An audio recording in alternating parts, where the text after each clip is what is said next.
안녕하세요. 오늘은 네 번째 시간에 분노 속에 패망한 사울이라는 성경 이야기에 잠시 나눔과 동시에 분노, 화나는 거를 어떻게 사귈 것인가에 대해서 나눠보겠습니다. 이혼이 진행되면서 정말 막 혈기도 나고 시기도 나고 질투 등의 그런 긍정적인 감정이 절대로 아니라 부정적인 감정이 몰려올 수 있겠죠. 이제 특별히 물질, 그러니까 돈 한마디에 그렇게 관련된 법적인 절차에서 또 자녀 양육을 합의하는 과정을 거치면서 아주 막 몸서리치게 분노할 수 있습니다. 제가 저희 모임에 오신 젊은 어머니는 남편이 생전 애기 돌아본 적도 없으면서 그냥 이렇게 법정에 나가서 너를 괴롭히게 할 수 있는 거는 애를 뺏는 거다. 이런 식으로 해가지고 변호사 잔뜩 사가지고 자녀 양육권을 가져가려고 했을 때 막 아주 정말 치를 떨면서 그냥 통곡을 하면서 분노하는 거 봤던 기억이 있습니다. 이런 식으로 이런 분노의 정서가 지속된다면 이제 주위 사람들과의 관계가 깨지지요. 그러니까 사람들 보고 싶지 않게 되다 보면 그렇게 하고 당연히 그러면 건강에 영향을 미치지요. 네, 저 주위에 어떤 분도 갑자기 막 물이 땡겨서 병원을 가봤더니 당뇨가 시작됐다고. 그분도 굉장히 이렇게 이혼 케이스에 만약에 1등급에서 10등급 나눈다면 가장 아픈 케이스로 이혼하셨던 분인데 자기는 건강에는 그래도 자신이 있으니까 살 수 있다고 했는데 참 안타까워요. 당뇨 판정을 받으셨다고 그래요. 어쨌든지 이렇게 분노하게 된다면 결국은 마귀가 틈을 타게 할 수 있거든요. 그렇기 때문에 우리는 분노로부터 자유로워야 됩니다. 우리 하나님께서도 우리가 그 분노의 노예가 되는 걸 원치 않으시잖아요. 자, 그러면 자유로울 때 그냥 분노로부터 자유롭기 위한 걸로 나는 자유로울 거야. 잊어먹을 거야. 잊어먹겠다고 해서 잊어먹어지나요? 그게 아니라 분노하는 대상과 내가 누구에 대해서 분노하는가, 그리고 누구의 어떤 점에 대해서, 그러니까 원인에 대해서 분노하는가를 생각하는 시간을 가져보자는 거죠. 근데 이제 우리가 대충 이혼에 관련된 거다 보니까 대상을 크게 나누다 보면 배우자, 그 다음에 그 주위의 사람, 그 다음에 자기 자신, 그 다음에 나 자신이 미운 거예요. 내가 바보 같은 거예요. 화가 나는 거예요. 나는 왜 그렇게 바보 같아? 이러면서 그 다음에 사람들이 주로 하나님에 대해서 이제 분노할 수 있는데요. 설명 하나하나 해볼게요. 배우자를 포함한 타인에 향한 분노 해결의 열쇠는 뭐겠습니까? 용서해야지요. 그래, 다 완벽하지 못한 사람이다 보니까 그 순간에 그런 실수를 했었나 보다라든지 뭐 이런 식으로 용서의 과정을 밟아야 된다는 거죠. 그런데 그 용서는 물론 쉽지 않아요. 그런데 나는 죽어도 용서 못해 하고 마음을 굳게 굳어버린다면 이건 또 자기 중심적이고 그러다 보면 여기로부터 교만이 싹트게 된다는 거죠. 그러니까 어쨌든지 안 되면은 예수님, 하나님, 나 용서해야 내 삶이 풀어질 텐데 용서의 과정을 거치게 도와주세요 하면서 성령님의 도우심을 받도록 하시고요. 그 다음에 자기 스스로에 대한 용서가 중요한 이유가 뭐냐면요. 내가 날 용서 안 하겠다는데 왜 그래? 그게 아니에요. 나를 용서 못하는 사람은요, 결국은 남에 대한 용서도 어렵다는 거죠. 그렇기 때문에 꼭 내가 미워, 내가 너무 바보야 이런 식으로 묶여 있지 말고 스스로를 용서하게 해달라고 하나님한테 기도해야 남을 용서도 할 수 있다는 거죠. 자, 마지막으로 하나님에 대한 용서. 이게 무슨 말이야? 우리가 감히 어떻게 하나님한테 분노하고 하나님을 용서한다는 소리야? 이렇게 생각할 수 있잖아요. 근데 사람과의 관계에서도 등을 돌리는 것보다 대화로 풀어가는 것이 낫다고 그러죠. 나 저 사람하고는 안 볼 거야 하고 이러면은 정말 이 관계가 끊기면 이 다음에 살면서 서로 어떤 도움을 받을 수가 있는데 그런 게 다 끊기잖아요. 그러기 위해서 대화로 풀어가는 게 낫다고 그러죠. 그런 식으로 하나님과의 관계에서도 괜히 너 하나님한테 화 잔뜩 났어 이러면서 하나님이 계신다는 물론 우리 마음속에도 계시지만 일단 하나님의 성전인 교회의 바늘 끊는 거예요. 그러니까 말씀과도 멀어지고 그렇게 그냥 섭섭한 마음을 그대로 두면 드는 것보다는 하나님 도대체 왜 이런 거예요? 이러면서 기도는 하나님과의 대화잖아요. 기도로 말하면서 하나님의 뜻을 헤아리는 것이 100배 나을 거라는 거죠. 하나님이 딸아, 아들아, 내가 너 마음 다 안다. 그렇지만 네가 이런 어려운 과정을 거쳤을 때 너의 마음밭이 더 넓어지고 또 이 계곡을 지났을 때 더 정상으로 올라갈 수 있는 거란다. 뭐 이런 식으로 하나님과의 다 얘기가 있죠. 저도 이제 그런 응답을 받았어요. 그러면 하나님 제발 가만두세요. 나는요 정상 올라가는 것도 싫고 뭐 그저 제발 힘들지만 않게 해주세요. 이런 식으로 대화를 풀어갔던 게 생각이 납니다. 네, 그러니까 이렇게 기도 응답을 받지 못한 경우라도 하나님께 원망의 감정을 품고 신앙에서 멀어지지 말고 그 화난 감정을 하나님의 사랑과 이해 속에서 감으로 해서 오히려 하나님과의 인격적인 관계 1대1 관계가 가능해지면서 신앙이 더 돈독해질 수 있는 거죠. 이 세상 살면서 신앙이 더 돈독해진다는 건 뭐예요? 굉장한 자산입니다.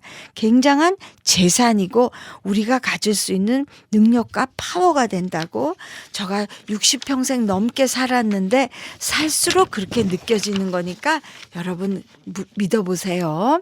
자, 다음으로 분노가 막 끓어요. 너무너무 화가 나요. 그 해소책이 무언가 한번 알아봅시다. 이제 저가 애들 4명 기를 때 이제 양육비가 안 오면 이제 집 페이먼을 못 하잖아요. 그럼 이제 애들 시켜가지고 아빠한테 빨리 돈 보내라고 얘기해라. 그럼 이제 큰딸이 막 인상 팍팍 쓰면서 그게 제일 싫었대요. 하여튼 전화 연락을 했는데 그냥 그 사람이 왜 그랬든지 아빠가 지금 여기 있는데 이러면서 근데 그 여기라는 장소가 아주 유명한 관광지였어요. 정말 화가 났었어요. 살다 보면 그렇게 화날 때가 있잖아요. 그럴 때 애들 앞에서 막 그래봐야 서로한테 안 좋거든요. 그러니까 우선 숨을 이렇게 코로 들이마시고 입으로 내뱉으라 그러죠. 뭐 요가할 때도 그렇게 얘기하는데요. 그러니까 10번에 걸쳐서 그러니까 배가 불쑥 나오도록 하나, 둘 이러면서 코로 세요. 그래가지고 그게 건강에도 좋다고 그러죠. 모든 장기에. 그다음에 입으로 하나, 둘 이게 속으로 세면서 정말 백가죽이 등에 딱 붙을 정도로 공기를 쫙 빼내는 그런 숨 조절법을 하면 그래, 그럴 수도 있겠지. 나도 누구 다른 사람한테 그렇게 힘들게 한 적 왜 없었겠어? 뭐 이러면서 그렇게 하시고요. 또 성격에 따라 달라요. 어떤 사람은 잔뜩 먹고 콱 자면서 이제 화풀이를 이렇게 화를 조절하는 사람도 있고 좀 더 생산적인 방법으로 이렇게 분노 해결하는 사람들 보면 막 청소를 하고 평소 못하던 옷 정리 막 그런 거 하고 걷거나 뛰거나 또 이렇게 시간이 좀 여유가 있으면 또 경제적으로도 여유가 있으면 여행 가가지고 일상생활에서 벗어나 본다든지 아니면 방해받지 않는 곳에서 울거나 소리 질러보기. 교회 같은데 새벽기도 다 끝나고 사람들 다 떠났을 때 혼자서 막 소리 지르면서 울면서 기도하는 거. 이런 것들을 하고 나면은요 정말 문제가 해결된 거 하나도 눈앞에 없어요. 그렇지만 어떤 마음에 시원한 마음이 있어요. 성령님께서 함께 하실 거라는 그런 시원한 마음이 있어요. 한번 정말 믿거나 말거나 여러분들 한번 해보세요. 그러니까 힘들어도 결국은 그 기도의 장소, 하나님의 전에 있으면요. 결국은요. 하나님께서 풀어주시는 거 경험할 수 있을 거예요. 네, 뭐 쇼핑 다니거나 뭐 돈도 없으면서 크레딧 카드 빡빡 긁는 거 그런 거는 굉장히 비생산적이고 결국은 뒤로 가서 내가 감당해야 되는 더 힘들어지는 거니까 여러분들 그런 거 자제하시고요. 그다음에 화가 난 대상에게 편지를 써서 뭐 안 붙여도 돼요. 그냥 불에 태우거나 또 어떤 책에 보니까 의자 하나를 빈 의자를 자기 앞에 두래요. 그래가지고 자기가 분노하는 대상이 있다고 상상하고 막 있는 대로 소리 지르면서 그럴 수가 있어. 이랬잖아. 내가 이랬을 때 당신이 이랬고 내가 이랬더니 저랬고 막 이러면서 그동안에 못했던 말 막 하면은 회복에 도움이 되고요. 그 다음에 늘 얘기하듯이 이런 저희가 하는 이혼 회복 프로그램 같은데 참석해서 신뢰할 만한 사람과 나누는 것이 도움이 돼요. 얘기를 나누는 것이. 그쵸? 이 혀에 힘이 있어요. 많이 회복에 도움이 됩니다. 그런데 왜 신뢰할 만한 사람이라고 얘기하냐면 혹시 그 얘기가 내가 누군가에 전했던 얘기가 이렇게 교회든지 다른 그룹에서 그 얘기가 나한테 귀에 다시 들어올 경우 굉장히 좌절하게 돼요. 그러니까 잘 선택해서 그렇게 얘기를 나눈 게 도움이 된다는 거죠. 자, 성경에 보면은요. 성경은 절대적인 진리를 가진 그런 우리들의 정말 모범이 되는 책이잖아요. 근데 정말 놀랍게 시편 109편 보면은요 이런 게 있어요. 정말 그의 연수를 짧게 하시며 그게 뭐예요? 그 사람 죽게 해주세요잖아요. 그렇게 하고 그의 자녀를 유리하며 구걸하게 하시고 와 대단해요. 어린이가 이렇게 거지가 되게 해달래요. 그러니까 쫄딱 망해서 정말 이거 성경 맞아? 할 정도로 여러분도 시간 되면 한번 시편 109편입니다. 그런 구절이 있어요. 그러니까 그야말로 마음에 있는 거 막 너무 속상한 것을 막 쏟아내는 거죠. 그렇게라도 해서 내가 정신적으로 건강하기를 하나님께서 원하신다는 그런 얘기인가요? 우리를 사랑하신 하나님께서 그 사람을 정말 연수를 짧게 하고 그의 자녀를 정말 구걸하게 하시는 것보다는 우선 하나님을 찾는 내가 건강해야 되겠으니까 아마 이런 구절이 있는 게 아닌가 모르겠어요. 여러분 믿거나 말거나 한번 시도해 보시고요. 자, 그다음에 이 모든 것으로도 나아지지 않을 경우 전문가와 왜 상담가들 있잖아요. 기독교 상담가 같은 분들 만나서 전문가의 이렇게 조언을 받는 거 중요합니다. 자, 분노 속에 사로잡혀서 끝까지 벗어나지 못한 예, 여러분들 다 아실 거예요. 누굴까요? 사울 왕입니다. 사울 왕의 삶을 한번 돌아봅시다. 사울 왕은 일찍이 여인들이 그러니까 블레셋에 그 사람 죽였을 때 뭐라고 그랬어요? 정말 다윗은 만만이요. 다윗은 만이라면 사울은 천이라는 얘기예요. 이런 노래를 듣고는 막 너무 분노하는 거예요. 시기하고 질투. 어머, 여자도 아니고 왕의 위치에 있는 사람이 아마 이거는 그 사람이 그런 거 아닌 것 같아요. 결국은 마귀에 붙잡혔던 게 악한 영에 붙잡혔던 것 같아요. 하여튼 그런 분노에 갇힌 인생을 살게 되면서 하여튼 그의 분노가 어디까지 갔던가를 보면은요. 정말 도망 다니던 다윗에게 다윗이 너무 배가 고파서 제사장 아히멜렉에게 가가지고 떡을 좀 달라고 그랬을 때 떡이 없다. 여기 제사 드렸던 떡이 있다. 그래서 그 떡을 먹고 무기를 달라고 그랬을 때 골리앗의 그 무기를 받아서 도망을 가잖아요. 그거를 받았다는 걸 옆에서 누가 보고는 그 다윗 사울 왕한테 일렀잖아요. 그랬더니 잡으러 와가지고 어떻게 했어요? 세상에 아히멜렉을 죽이는 거는 물론이고 제사장 85명. 끔찍해요. 요새로 예상하면 아무 죄 없는 목사님 85명을 죽이는 거예요.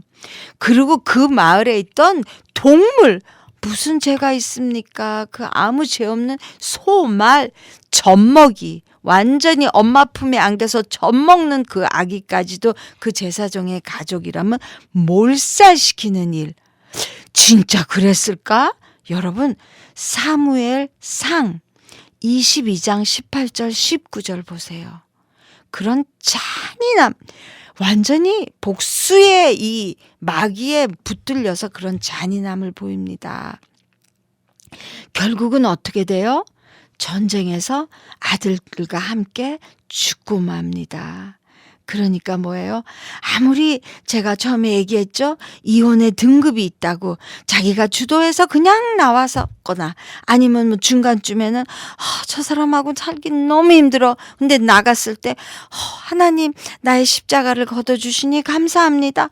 물론 힘들지만 그렇게 하는 결혼 아니면 이혼 아니면은 정말 자기가 정말 주일학교에서 길렀던 학생이 커가지고 남편이 그 학생에게 빠져가지고 한쪽 옆에 살림을 차려가지고 자녀를 놓고 이런 정말 너무나 끔찍을 아픔을 주는 그런 이혼 그런 식으로 여러 등급이 있는데 정말 그런 아픔을 주는 이혼을 했더라도 하나님 말씀을 새기면서 분노에서 벗어나는 것이 승리의 삶으로 이끄는 게 될 겁니다. 자, 성경 말씀 하나 나눌게요. 에베소서 4장 26절 27절 보면 뭐래요? 분을 품는 거는 우리 인간이 당연히 할 수 있는 거예요. 분을 품어도 죄를 짓지 말라. 해가 지도록 분을 품지 말고 마귀로 틈을 타지 못하게 하라. 감사합니다, 여러분. 다음 주 이 시간에 다시 뵐게요.